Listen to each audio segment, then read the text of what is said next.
Welcome to the Elliott Alert. My guest today is Dr. Blakely. I would call you by your first name. Please do. But I would get whooped.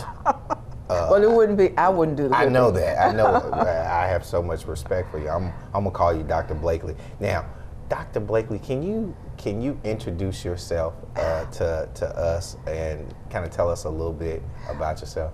Well, first of all, I'm a Magnolia girl. Oh, okay. I was born and reared in Magnolia, Arkansas. Magnolia. And I grew up in Magnolia during the era of segregation. Mm-hmm. So when I graduated high school in Magnolia, I passed by a college to come to Arkansas A&M College. Wow. A college that I was not admitted to, or could not be admitted to at that time. Now that college was Southern Arkansas University.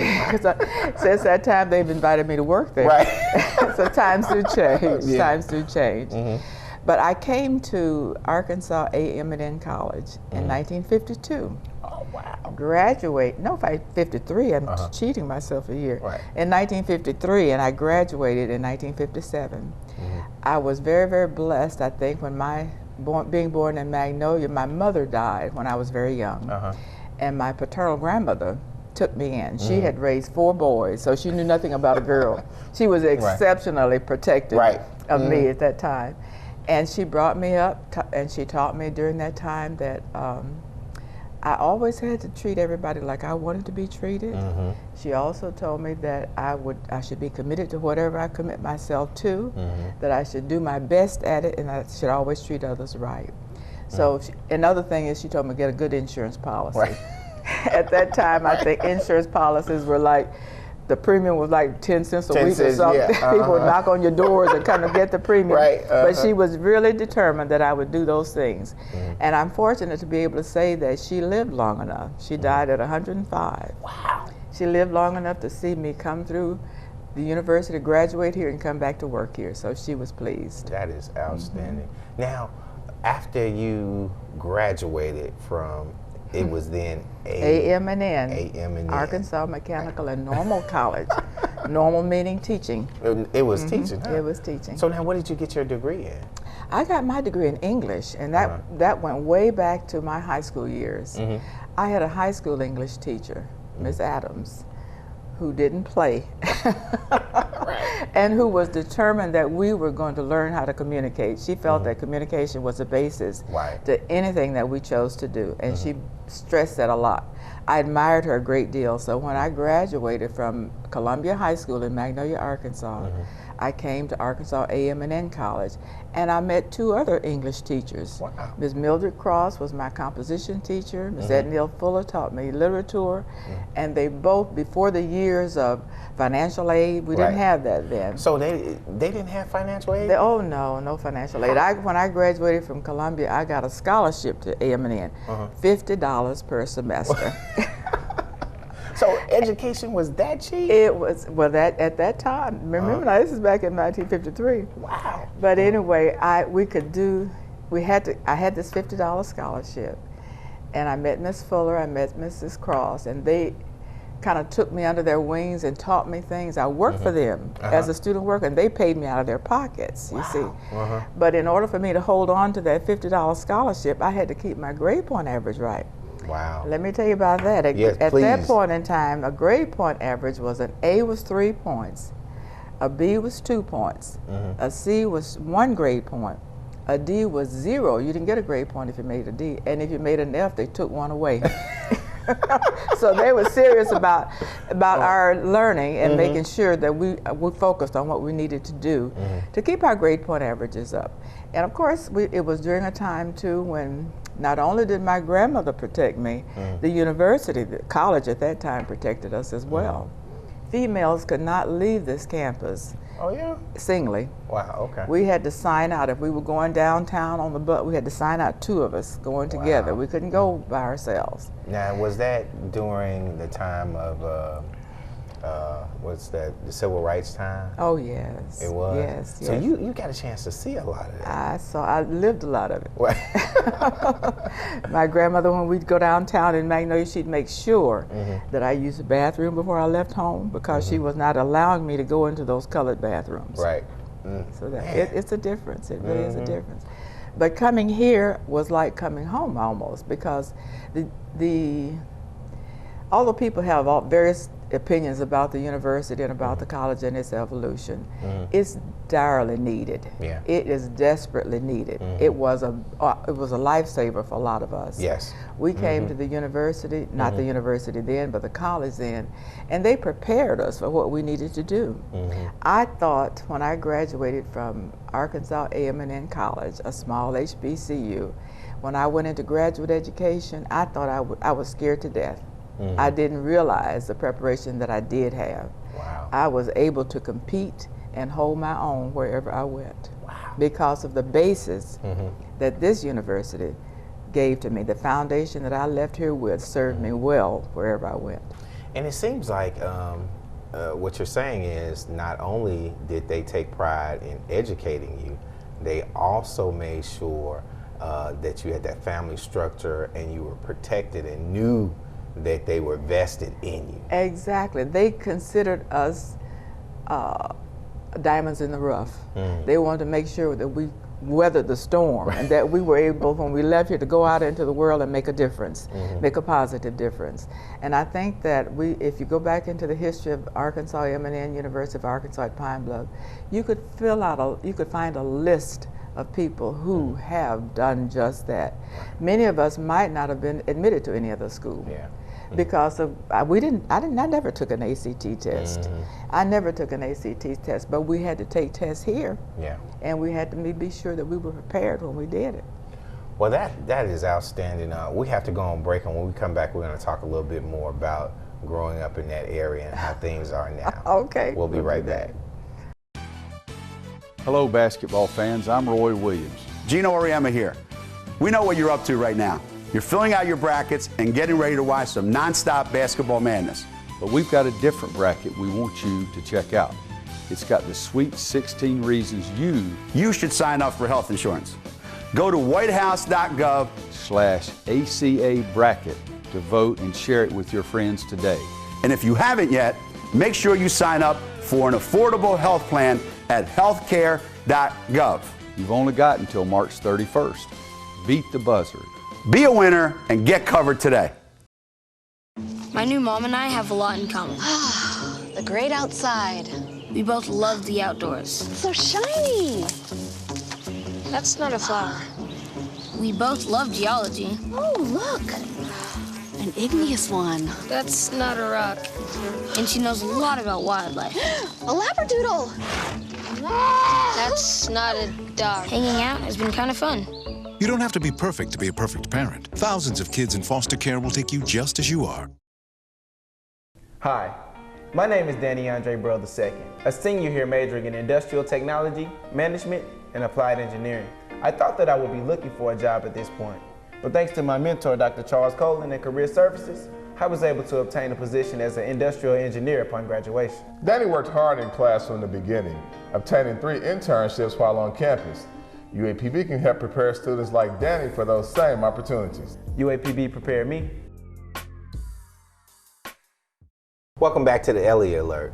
My guest is Dr. Blakely, and so we were talking about how it was during that transition in the 50s and the 60s with A&M. Exactly. Branch Normal. Right. Well, I don't know about Branch Normal, but okay, I can tell you about A&M. Okay. Yeah. Well, can you kind of explain that to me? Where did the Branch Normal A&M come in? A&M, as I said, agricultural, mechanical, and normal college. That was the beginning of our actual college days, and it was designed to provide an opportunity for those of us who would not be accepted into other institutions of that nature to have a chance to make something of ourselves. Okay. And we, you know, even back in the high schools, in the black high schools, segregated high schools, our teachers were determined that we were going to do what we needed to do to make it, quote unquote, make it in life. And they didn't play about that. Right. And the same attitude was here at A&M College. When we came here, our teachers, we didn't have an honors college, an honors program that that I felt eventually developed. At that time, as a student, we didn't, but we had teachers who were determined that we were going to be honors students, whether we knew it or not. Whether we knew it or not, we weren't labeled as such, but whether we knew it or not, we were going to do that because they felt that we were going to leave this environment eventually, and that we were going to go into an environment that was going to be competitive. The time was coming when we were going to have to compete with other people outside of Emeritus College, outside of Pine Bluff, Arkansas, outside of the state of Arkansas, maybe outside of the nation, you know. As it is now, it's a global society. So they did all that they could and demanded, I stress, demanded from us what they thought that we needed to do to make ourselves a positive impact on the world. So and it was more than, I guess it was more than the learning aspect. They taught us character development, integrity. They taught us things about how to respect ourselves and to respect each other. We were required to dress in a certain manner. Required. Okay, that so no it was in the rules. It was in the rules. I shall never forget when I don't know whether you even know the term pedal pushers. I've heard of it. Pedal pushers. They were pants that came just below the knee, and we weren't allowed to wear those. The girls weren't. But the day that had happened, we were able to wear pedal pushers. It was a huge thing on campus. Girls are wearing pants but up to their knees. It was just. It was a major change, but it was an approved change. We couldn't do it on our own. Wow. Because they were training us to accept and recognize and be aware of what society expected from us in order for us to be able to go into that society and make a positive difference for those who came behind us. So what you're saying too is they also stressed character building. Exactly. Teamwork. Exactly. And education in a way that regardless, once you graduated from AM and N, you could go out and compete with anyone. You can do whatever you want to do. And it still exists. Yeah. You can still do whatever you want to do, but you got to want to do it and be committed to doing it. I heard Kirk Franklin the other day. I was blown away by his message to the students. I don't know whether you were there, whether you heard him or not, but he had a message that I think every young person everywhere needs to hear. He was amazing. He talked about planning. He talks about following a plan and following directions, following things that people tell you to do that you don't think you need to do or you don't want to do at that particular time. Sometimes we have our own plans, and they aren't the plans that are really the best ones for us. And you know what's so, I don't want to say strange, but a lot of times we have kids or young people who actually come to the college who don't have that mentorship, and they're actually coming to college to achieve something. What they're trying to achieve, they really don't know. Exactly. So, you know, it's up to us as mentors and as role models. And we're role models when we don't even know it. We're role models when we don't even know it. But I worked here long enough to have seen various generations of students come through. And tell me what the difference is. The difference, when I noticed, let me just give you an example. Years ago, a student would say, Dr. Blakely, do you know such and such a person? And I would say, no. They'd say, he's a math major, or he's a member of the SGA. But when I left, Susan said, Dr. Blakely, do you know such and such a person? I said, no. Well, he drives a whatever kind of car, or he wears whatever kind of clothes. And it was, you know, I said, the important thing is what is he doing with his life, not what he looks like or what he's in. But the priorities seem to have been just shifted a little bit. And we've got to get those priorities back on focus to what you really came here for. What do you think that came from? Because well, it came from the fact that my generation, provided for that generation things that we didn't have. We were making up, you know, well, I didn't have this and I didn't have that when I grew up, so I'm gonna make sure you got this and you got that. And we kind of expose them to things that they think now are something given, that they're supposed to have. that they're supposed to have. Not that you have to earn. Right. I had to earn everything Right. that I got, but my kids, I wanted to make up for them, Right. make everything as easy as I possibly could for them. But I think that's been a shift. We've protected, overemphasized the materialistic, the material, what we look like, what we drive, what kind of makeup we wear, and all that good stuff, instead of what's here in our hearts and what's in our heads. Right. And see, the thing that can't be taken away is what's in our heads and what's in our hearts. Exactly. The rest of the stuff comes and goes. Because I've seen, and I'm sure you've seen, or we've read, about a lot of maybe African American millionaires who have achieved great goals, but at the end of the day, they're broke. Yeah, and unhappy. And unhappy. I know that I've been blessed. I was one person who had a job that I always enjoyed going to. And that's unusual. Right. You know, people wake up and say, oh, well, I hate that.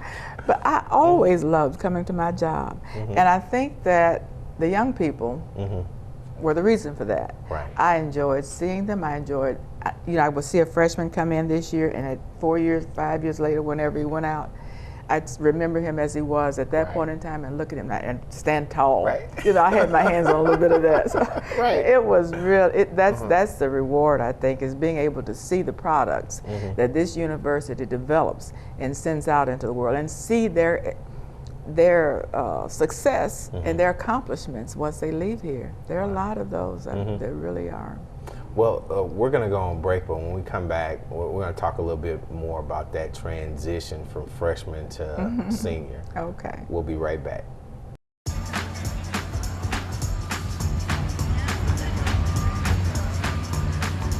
Lower cost health insurance to me. More affordable healthcare means to me added security so that I can keep doing what I love doing. Being able to take care of myself. I think everyone needs to be able to get covered and to have choices. It shouldn't just be for the wealthy or the people with good insurance. Everyone should have affordable health care. People deserve it. Babies deserve it. Moms deserve it. No matter who you are, rich or poor or middle class, affordable health care is a good thing for everyone.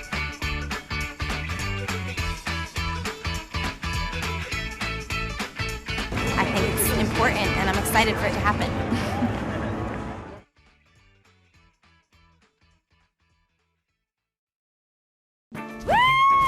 Get out to the forest. Let the kids connect to their roots. It's gonna be so much fun. Yeah! Woo-hoo! Hey guys, wait up! And discover the wonders of nature with your family. These trees are the key to our way of life. Fresh air. What a glorious morning! Clean water. Woohoo! This is great! An endless forest adventure. Let's rock this jungle! Yo, this is untapped territory. How amazing! Visit discovertheforest.org to find a forest near you. Hello, my name is Latasha Cole, recent graduate of the University of Arkansas in Pine Bluff with a degree in Regulatory Science, Industrial Health and Safety. I thought I'd be looking for a job right now, but with the help of my mentor, Alicia Farmer, and Career Services, I was able to land a position as a seed quality supervisor after training. As a single mother, Latasha's motivation and determination helped her to earn 2 internships while on campus. UAPB can help prepare students like Latasha for the same opportunities. UAPB prepared me. Welcome again to the Elliott Alert. My guest is Dr. Blakely. And Dr. Blakely, before we left, we were talking about maybe some of the transition from freshman to senior, some of the things that you've seen, and kind of how the whole educational structure has pretty much changed. And you've been blessed enough to kind of see those things. When you were talking about how when you came in, how teachers had a vested interest in the kids. And I know when I came back like in '88 to the university, when I walked through the university, I felt like I was at home. Right. And that's one thing that UAPB gave me, a sense of home away from home. And it still does. And it still does. Please don't misunderstand me. Teachers still have a vested interest in our students, and I'm happy to say that. I'm happy to see that. The students now have so many more opportunities than we had at the time that we came through here. which is wonderful. They have internships, they have exposure to various corporate people who come in this last week's YMTF program that is going on every year. And it is growing, it's doing a wonderful job. Because the students are exposed to those people who come in and tell them things that we tell them in the classroom. Right. But coming from them, those corporate executives who's already gone there, who are there, it takes on a different meaning and a kind of seriousness and something that the students need to hear. They tell them that not only are we looking at you for the content that you know, we're looking at you for what you can do for us. Right. That's what they want. That's the bottom line. Exactly. How do you fit into our team? What do you bring to us? That's right. Not only what the content knowledge, but can you interact with other people? Do you know all those kinds of things? And when I say to a student who walks into when I used to say to a student who walked in my classroom, you can't come in until you pull your pants up. Right. You know, that wasn't being mean. It was just not the respect that I needed from that student. I'm going to refer to him or her as Mr. or Miss. I'm going to be respectful of them, and my respect is that you're going to appear in my classroom respectful to me. I didn't allow the girls with the too much exposure, and the young men with the pants down. Right. I had a young lady who came one morning with her pajamas on. I always had an 8 o'clock class, and that was on purpose. I wanted an 8 o'clock class because I wanted them to get accustomed to meeting a deadline. You got to go to work at 8 o'clock. Yeah. You might as well come to class at 8, started getting ready for it. She came with her pajamas on. Well, I knew that she was probably got up late and was running late and didn't want to miss class, but she had to go back home. She had to go back home and get more appropriately dressed. And I think that's mentorship like that and that kind of insight is very important because that's planting a seed. That's letting them know that the appropriate way to get different things done. And what I've seen, and sometimes in the younger generation, sometimes they may not have that positive influence or person that says when they're not doing what's right, you need to do this. Because it seems like in today's society, everybody wants to say, well, I'm gonna mind my own business. But you know what, I think too, students do what you expect, what your expectations are. And I think my gray hair helped me a lot. You know, you wear that well. No, they were looking at me as I'm grandmother or something. They didn't want to disrespect grandma, so they responded well to my recommendations. And I think a lot of it had to do with how you approach a person about something that you want done. You make that person want to do what you want them to do, rather than make them think you're making them do it. You know, there's a difference. But see, now that's what you're saying is learned and applied. You have to know. You have to know the people that you're working with too. I have a class of 30 people. There are 30 different individualities and personalities in that class, and it's my responsibility to be able to recognize those personalities and learn the strategies that I need to use to reach each individual, not to reach just the whole class as a whole. And that takes some knowing and learning to do. that takes some buy-in, some vesting in that person. And that's one thing that I always have and do love about UAPB is because we have the kind of professors and teachers who have that vested interest in them. And it's more like a family atmosphere, even coming back in college. I still have students who call me who are out with Ph.D s and I still get birthday cards even from them from years and years ago, but that's great. I came here from Grambling. I worked at Grambling 3 years before I came to the University of Arkansas at Pine Bluff. I stayed here for 43 years, here at UAPB for 43 years, serving in a lot of different capacities. Can you tell us some of the capacities you serve? Well, I came as an assistant professor of English. I went to associate. I went to professor. I went to assistant to the chancellor, Dr. Charles Walker, when he was chancellor here. From there, I went to interim vice chancellor for academic affairs. From there, I went to interim chancellor. And I have served as interim chancellor of the English department for 3 different times. And I retired as Dean of the Carolyn Blakely Honors College. The students did that for me. The students insisted that that Honors College be named in recognition of my work with the Honors College. I developed it. Outstanding. And I've been back since I retired and worked one semester as chairman of the English department. Yes. And I also want to throw this in. You are also helping with the mentorship of the Ivy Center because you're AKA as well. Well, I don't. Yes, I do, but I'm not promoting AKAs. I am an AKA, but and I'm very proud of that too. And I'm very proud of the Ivy Center and what impact it has on the young people in our community. Well, I just wanted to most definitely thank you for coming and giving us that history lesson in reference to UAPB and AM and N. Would you like to say anything to us before we? Nothing other than I sincerely encourage and stress the necessity for all of us to be aware of this university and its impact and its need for this community, this state, this nation, and this global society. I'm looking at things that are happening now that I'm very, very pleased with.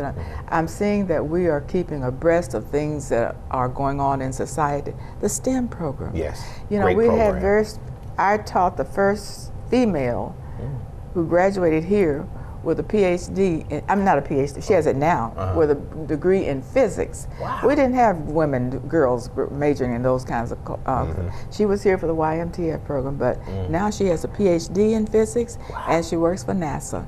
A graduate of the University of Arkansas, coming through my honors program. Yes. Well, I want to thank you again for coming, Dr. Blakely, and I want to let you know you have just been placed on alert. Well, thank you very much, and thank you for inviting me.